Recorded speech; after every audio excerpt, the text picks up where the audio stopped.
President Ranil Wickremesinghe ceremoniously handed over 442 land deeds out of 5,000 such deeds allotted for the people of Mannar district at the Mannar Municipal Council auditorium today. The ceremony, held under the patronage of the President, was affiliated to the Urumaya National Programme, which seeks to grant 2 million freehold land deeds to Sri Lankans island-wide. During the ceremony, President Wickremesinghe also handed over cheques intended for the procurement of fertilizer to local farmers in the Mannar district. President Ranil Wickremesinghe, who saved the country from heading towards the abyss, is now attempting to resolve other issues which affect people, including issues related to land ownership. We now have a president with whom we can discuss matters and get them resolved. State officials and all parties must work together to implement the president's development programs. People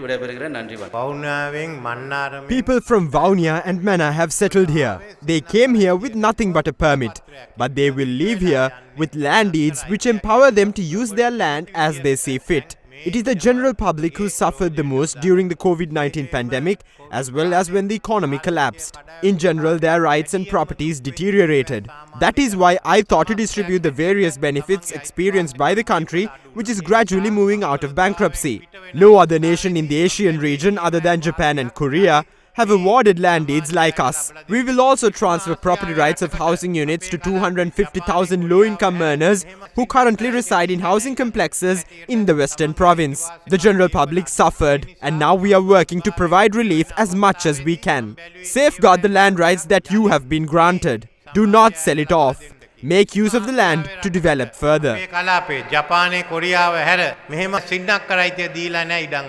Meanwhile, a special district development committee meeting convened at the Mannar district secretariat under the chairmanship of President Ranil Wickremesinghe. The meeting to review the progress of ongoing projects was attended by all government and opposition parliamentarians and state officials. During the meeting, President Wickremesinghe expressed his views on the Sri Lanka-India development projects discussed under the vision statement with Indian Prime Minister Narendra Modi recently. We had what we call the vision statement, how the Sri Lankan-Indian relationship should be. A lot of the projects are in this area. We are going to have power connectivity to sell power to India. Submarine cable most likely will come from Mannar. Now we are putting a group to study. So all this means that we are going to have a bigger development in Mannar in the coming few years. The President visited Mannar and provided solutions to numerous issues. He also helped us serve the people of Mannar by distributing funds of the District Development Committee to me and members of the TNA. We express our gratitude to the President on behalf of the people of Mannar. Meanwhile, President Ranil Wickremesinghe met with the Bishop of Mannar, Reverend Dr. Fidelis Lionel Emmanuel Fernando, at the Mannar Bishop's house today. During the meeting, President Wickremesinghe and the Bishop of Mannar discussed future development plans in the Mannar district.